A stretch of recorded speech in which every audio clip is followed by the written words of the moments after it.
What's up, y'all? It's Rhonda. Today we're reviewing Project Runway Season 20, Episode 1, 2, and 3. This is an all-star season, so we'll get a chance to revisit some of our faves, a few minor there. See how far they get, in this process, the second, third, and sometimes fourth time around. Before we get into the episode, don't forget to like this video, subscribe to my channel, and let's see what's happening on the runway.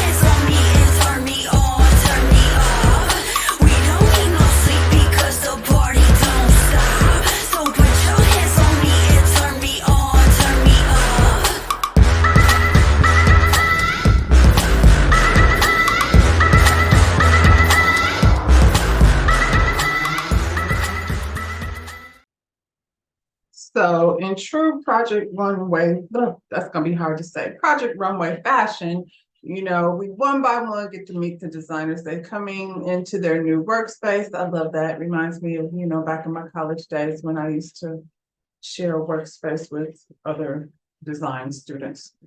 But they have an amazing state-of-the-art, I'm sure, design workspace. First person to enter the room is Cato. Cato has always been one of my favorites.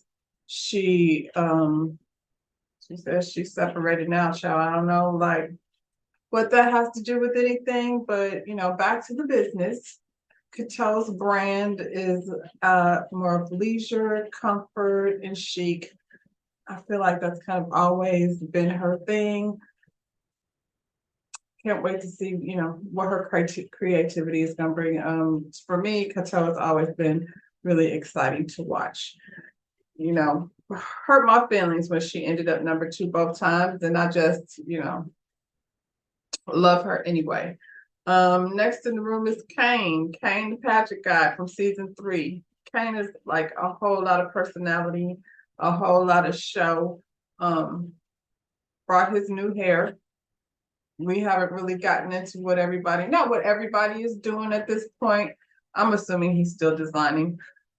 Anna is from season 19. I'm gonna tell you the truth. I don't remember a whole lot about Anna. I remember the accident, and that's about it.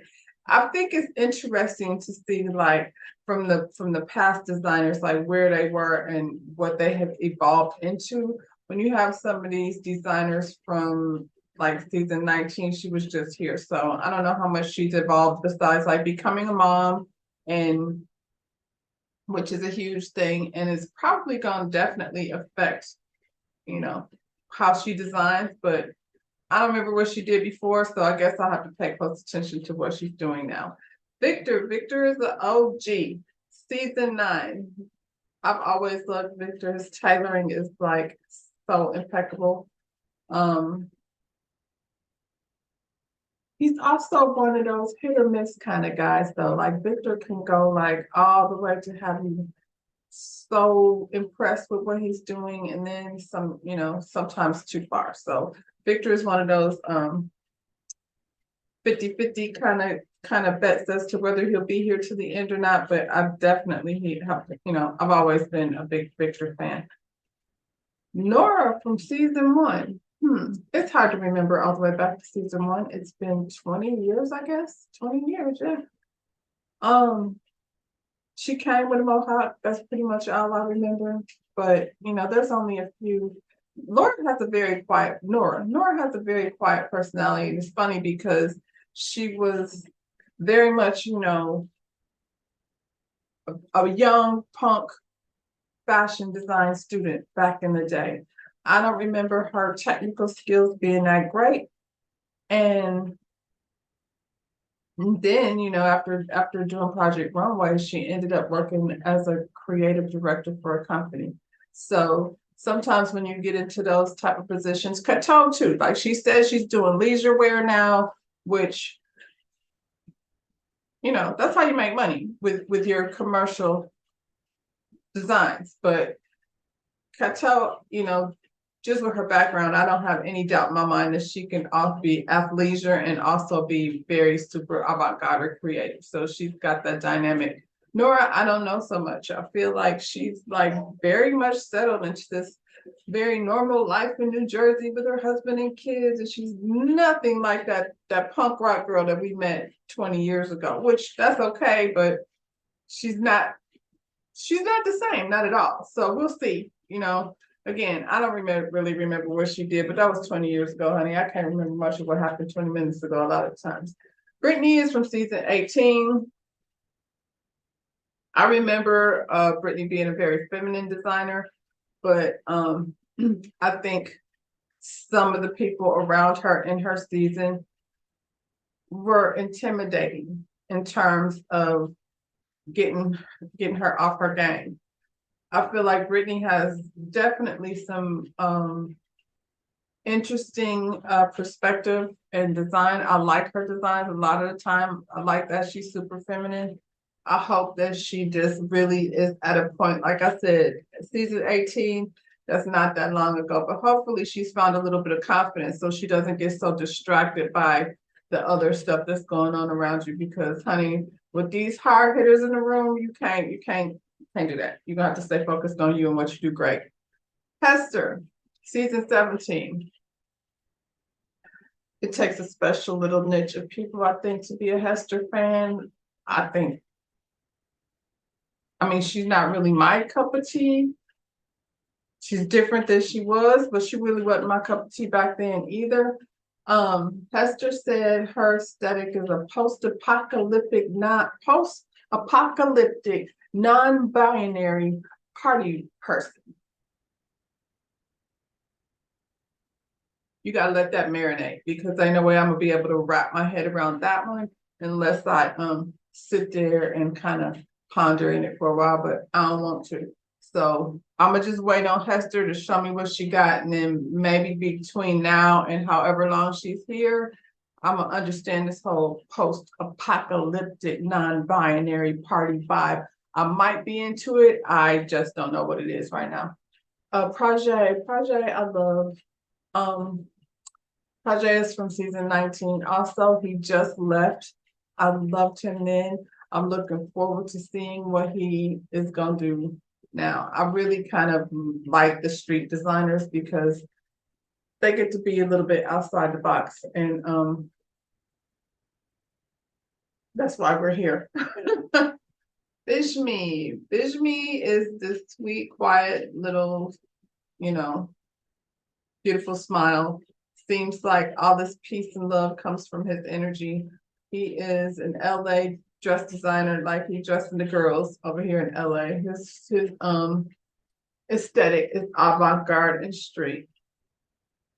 And I like Bishmi. He's young. He's from season 17, if I didn't say that before. And I think that's the kind of thing you need, like a Bishmi and a Hester even, and to re-energize and regenerate the ones from the earlier seasons, because now they're running businesses and they're in their comfort zone, and so it takes this young project Bishmi and Hester energy to reignite the creativity. So I'm definitely feeling the mix of the designers that they've brought in. Next person in is Karasan. Karasan is OG. And,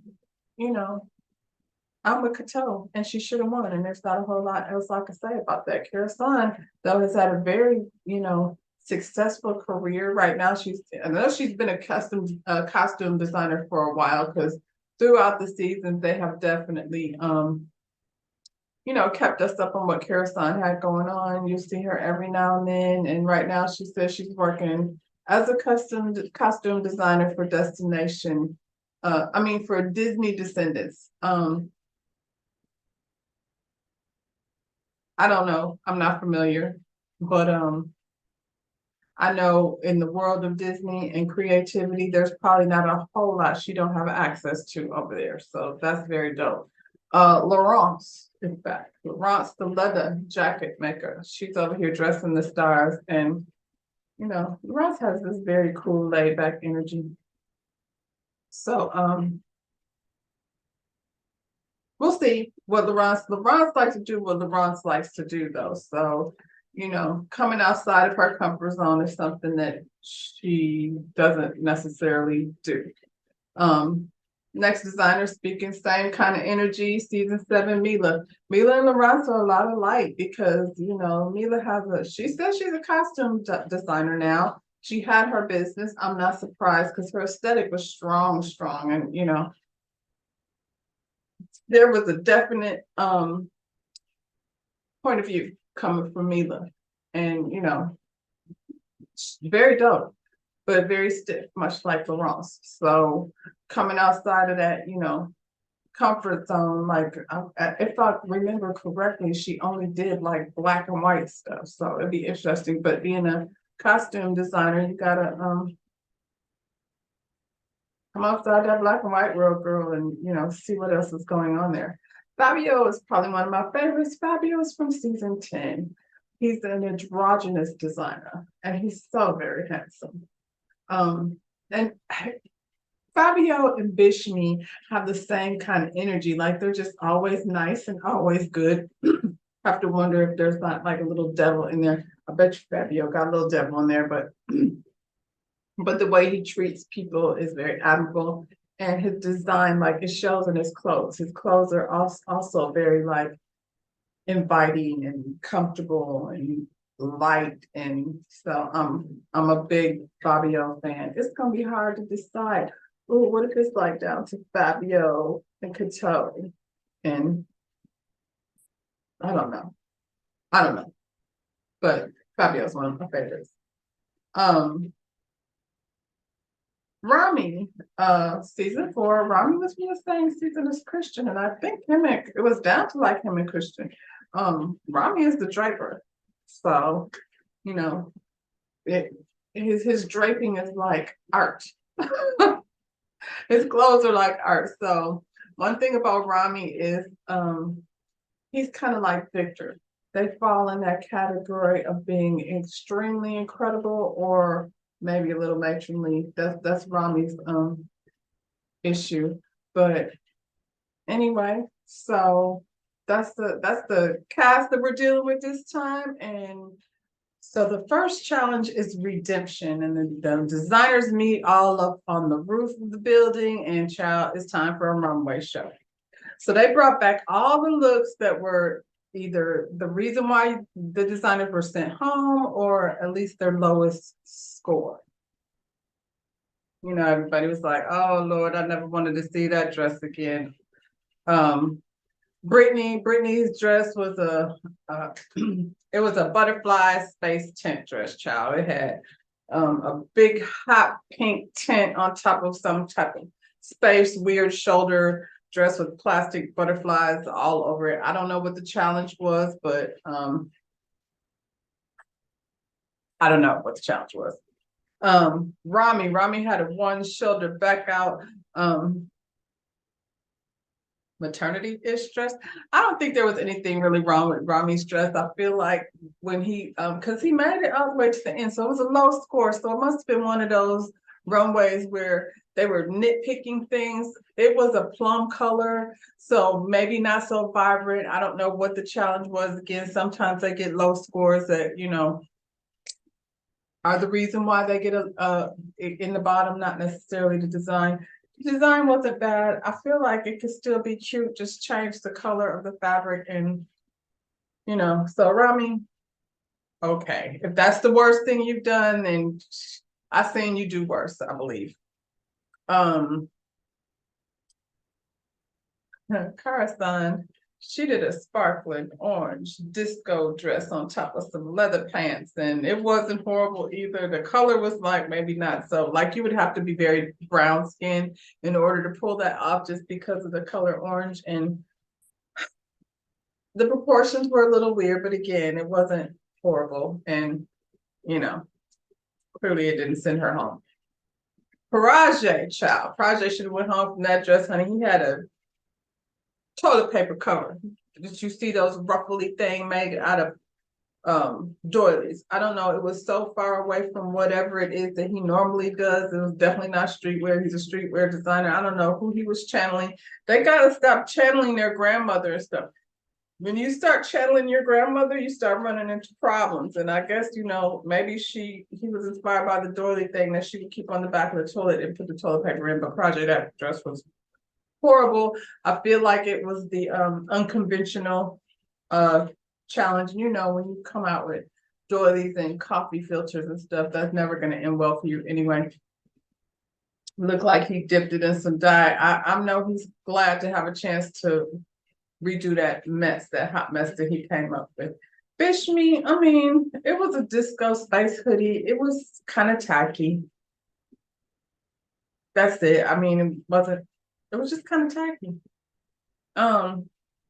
Mila had this like black and white, because that's her thing, child, like circus, what do you call the ringmaster or whatever type of outfit, and some hot pink satin jeanie pants. It wasn't terrible. I feel like the challenge was a circus challenge, and her challenge was being more over the top. So, her design was I believe she was eliminated for not being enough, as if, a ringmaster jacket and hot pink satin pants. Like it wasn't horrible. It was just, she didn't stand up to what the challenge was, child. And I remember sat there and was in that challenge, and he had a jacket that I think he met between him and Anthony. It was, I miss Anthony. I wish he would have been on this season. That would have been fun. Hester had a lime green titty out dress, and I didn't hate Hester's dress. I mean, I would guess that you would have some little bitty titties in order to wear that dress, but it was lime green, the bottom was pretty, and the top was sheer, and she had little green nipples. So I didn't hate it, Hester. I don't know if it falls into a post-apocalyptic, but it definitely looked like a party dress. And she was a party girl. I remember this challenge. See, that's what I'm saying. Like, even like for some of the designers, as far back as he goes, I remember this challenge because he was like making his model into a little hooker. And what's the name? Michael, God bless him. Or was he making a hooker? One of them was making a hooker, but I feel like it was Kane, and Kane had to, fall back a little bit because Michael said his dress looked like a lady of the night, and he ended up with a basic black JC Penney dress that you can find, probably for $29.99 on a rack somewhere. Anna made some samurai pantsuit or skirt set or something for a housewives reunion, and I don't know that she watches Housewives, but it was definitely not a housewife reunion outfit, and it was ill-fitting. So I don't know, like I can't remember what her sewing skills are, but we'll see, girl. That was just, I think Anna's probably 12 and doesn't watch Housewives. So she didn't know what that, reunion dress was supposed to look like. Fabio made, I don't know, a sad day with nothing to do outfit. It was just very sad. If it had been all those weird colors, it probably would have been a comfortable, dope little athleisure type situation, but it was brown and tan, and I don't know. He put some strange colors together that made it very sad and dry. Cateau did that strapless shark fin dress. It was ill-fitting. I remember maybe the textile wasn't working, as a friend, but again, it wasn't horrible. It was just a miss. And I feel like under pressure, like there's only so many like times you could come out and be this dynamic designer. Like sometimes I think you just be burnt out. And yeah. So like these two. Nora did a very basic JCPenney catalog wedding dress, like from 1990. It wasn't, it just looked inexpensive and not that special. But, some girls, just want a simple little thing. And she works in a situation now where she's a creative director that looks like it's a brand for very simple girls. not in a negative way, just, a minimal, I just want to slack. I just want to, um, LaRon's another one. I think, she was in a place where she burnt out. So she made a basic t-shirt and some white capris. Now, I mean, maybe she, excuse me. Maybe you can find it at Marshall's or something. That's what it looked like. It didn't look like, it was very unremarkable is what it was. Victor did that when they had the stilt challenge, and his looked like, I don't know, velvet wallpaper. I remember he got in a partnership, or they teamed up, and I can't remember Bert. Bert was the man's name. He teamed up with Bert, and he was calling Bert old, and Bert didn't have no, he was age, what is it? Age discriminating Bert. But I think it was Victor that came up with the ugly ass velvet wallpaper fabric, and I feel like Bert told him not to do that. So that's what Victor, that was his redemption look. So they're supposed to take these looks and then turn them into high fashion looks. So that was episode 1. Well, Christian came out and told them that this is what they're supposed to do, and there's also a catch. There's also a catch or a twist or something like that. So, he ain't telling what the twist was just yet, but on to episode 2. So the reinvention is supposed to have the spirit of the old look. It doesn't necessarily have to look like it or be made from the same materials. And so I'm not sure what any of that means. It seems like they have free reign to do whatever it sounds like. Prajay said he's gonna focus on color blocking. I guess maybe that was what he was trying to do before, because the doilies were dipped in red at the bottom, but it didn't give color blocking. It had kind of an ombre-ish effect, but that's where he's going with it, color blocking. Victor said he's gonna focus on the stilts. Well, the stilts had nothing to do with the design, but they said, the spirit of, so I suppose. But I feel like the stilts were not, part of the design. I guess, they definitely influenced the design. So we're gonna give you that, Victor. Bishmi is in his feelings because apparently his sister just passed away probably a month ago. And I think when he made the original design, it's how he was, doing it for his sister or something in that nature. So Bishmi is in his feelings, and he's a very sensitive guy, but I want him to,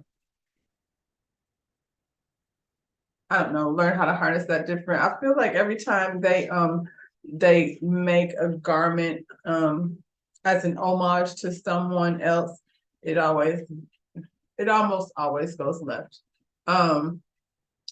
So everybody's sitting there sketching, trying to get their ideas together. It's always interesting to see if the sketch is going to translate once the actual garment is made. So from sketching, they go off to move. And this process can be quite stalling. It can either slow you down or redirect your whole process, because what you have as an idea on paper, and then you get to the fabric store, and the print and the textile don't necessarily go with what you had in mind, and sometimes you have to figure out a whole nother game plan. So nothing is really 100% a go as far as your idea is concerned until you get your materials and get back to the workroom.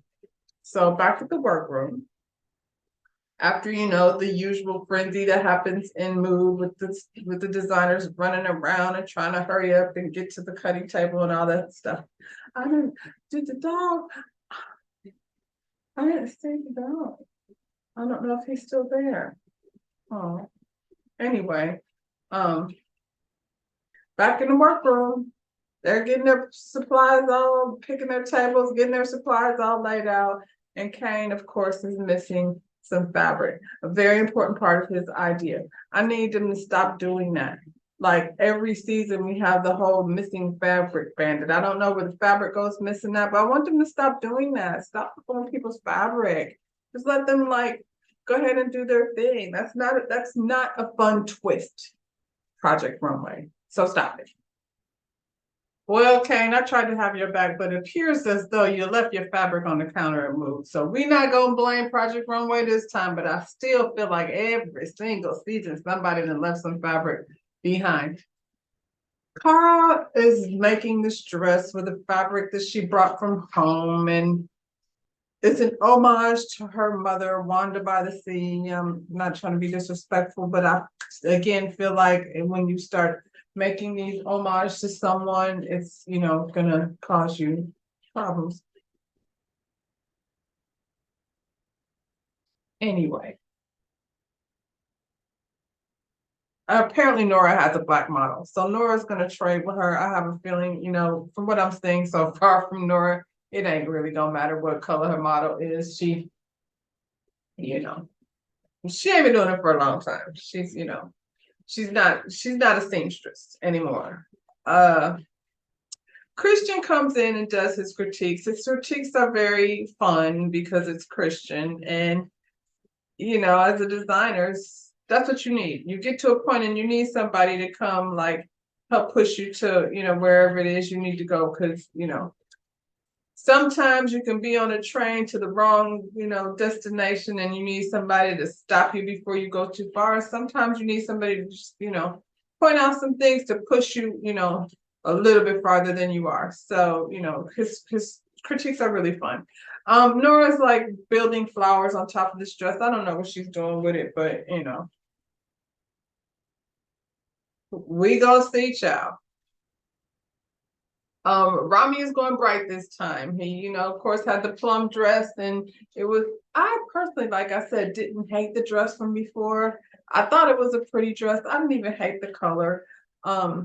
It's just that I don't know what he was up against, and I'm gonna stand by that. Sometimes, yeah, I'm gonna stand by that. So Christian comes in and he tells, he's been holding this big surprise, this big secret over their head. So the secret is, this time there's no immunity. Anybody can get it, anybody can go home. But at the same time, the bonus is there's a cash prize for every challenge. So that being said, like, somebody doesn't win and win and win and get to the end and go home and be empty-handed. So you could go home like with a good little bag just based on how many challenges you win. So that's a bonus. Victor shares a story about, I guess, him and his partner got attacked by somebody with a machete, and that's frightening. His partner was injured, he was injured, and I guess while he was recovering, he was inspired to make these harnesses. Harnesses are dope. I think that's like, that's a thing. You can, it's a trend. So, and his construction, his construction is usually very impeccable. So it'll be interesting to see what he's going to do with the harnesses, especially since he's taking away the whole stilt inspiration from his last, from his redemption piece. And I'm not going to be mad at the stilts, I guess, because I mean, it's definitely wasn't part of the ugly ass design, but in the spirit of, them stilts were a big part of it. Mm-hmm. Fabio's flipping shit upside down and backwards again. I feel like he's the only person I know that can have an idea and then flip it around backwards and be like, eureka. So, and that probably has something to do with the shapes that he chooses. So Fabio is over there perfect. But see, that's the thing. That's the benefit of having Christian come over there and, give you another eye, step back with you and kind of let you see where you need to make some changes. So he looked at his and decided what he was going to change was, to flip that shit around, and, he felt much better about it. Time for the runway. Now, I'm going to tell you what they came up with, and I'm going to give you my top three and my bottom three, and we're going to see if it matches with what the judges have to say. First person on the runway, Anna. Anna has bronze tulle Martian lady come up.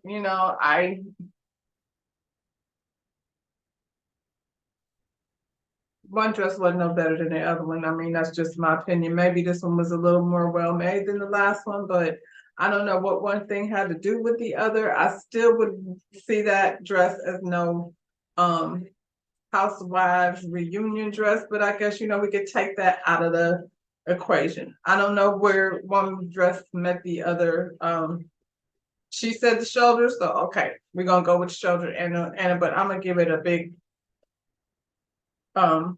project.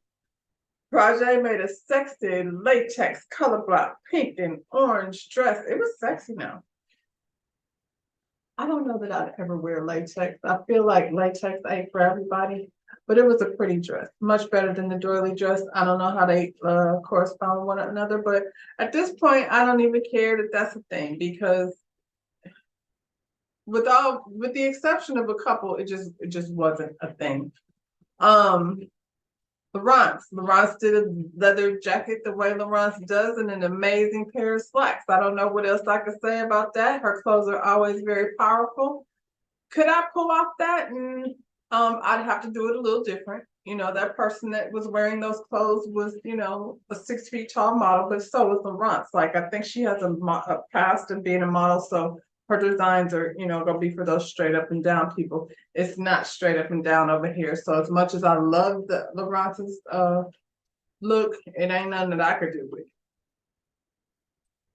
Rami came with a lime green draped dress and a matching coat with lime green on it. I did not like it. It was not better than the first dress. It was a draped dress with a matching coat. Okay. Like I said, the problem with that is that the dress he had really didn't need too much improving on.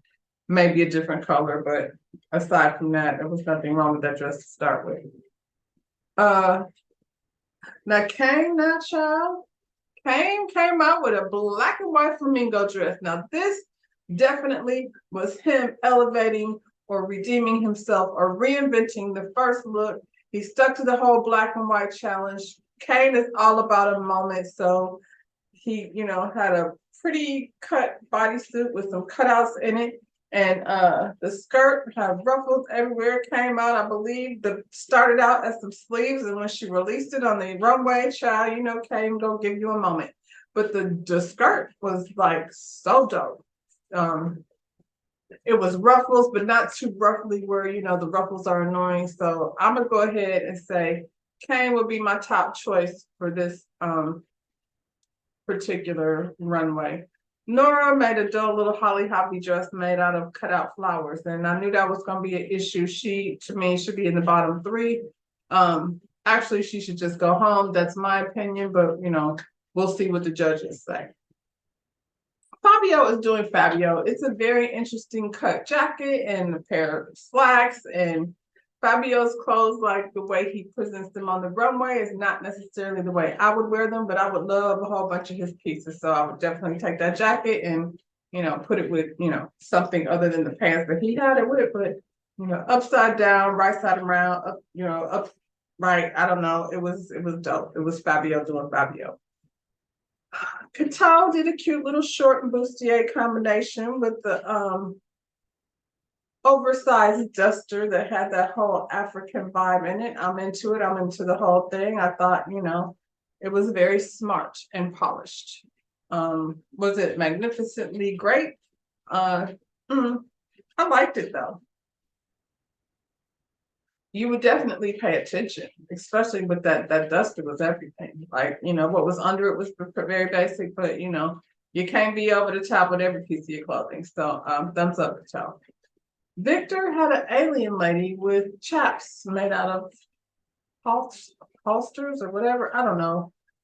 She looked like a robot. Victor's lady and Anna's lady, I think, are going to the same party. And then he draped it with some, looked like, I forget what you call it, but the same shit that he made that other stilts lady with. So I didn't love it, Victor. I'm sorry. Bishmi had a hot pink jacket and some black slacks. First of all, this jacket was much better than the last one. I guess I just really hate the fact that he put black and pink together. Reminds me of Good and Plenty's. I don't like black and pink together. It was a really vibrant hot pink happy jacket, and then, you know, some black slacks. But I mean, it was okay. Better than the first one. Mila did this cool ass tube top, like, with an awkward, I don't want to say awkward, but unique cut shape to it. It looked leather. I mean, I liked it all. The jacket was dope. The tube top was dope. I would wear that whole thing. I don't know about the tube top fitting people that are like not an A cup, but if yeah, I mean, she's a designer, so she can work out the sizes for us regular size people. Loved it, Mila. Um, Cara, Cara made a mermaid dress with thigh high boots. I do this with it. I don't know. I didn't like the fabric to start with. It was like some like blue, looked like this water sitting behind me. Only had like a shell embroidery on it. It was just a lot. And then she made a whole dress out of it.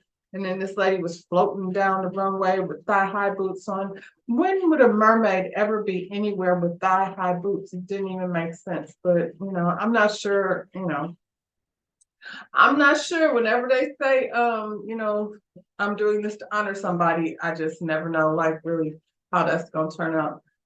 Hester made a black titty dress, not as cute as the green titty dress, but it's titty dress all the same. And so this girl's definitely, she's a party girl. I'm sorry, party person. And this dress actually was a little more non-binary, I think she said. Yeah, because I feel like it was leaning a little more, because the other one was a lot more frilly, a lot more girly. This one was a little more non-binary. I don't know what it's going to be like in the post-apocalyptic world, but apparently you're going to need some little titty covers for your nipples. Brittany made this beautiful pink dress that would go like at a yacht party or a garden party. Beautiful dress. Brittany, one of my top three. So my top three are, who did I say my top three? I like Kane, Brittany, and I'm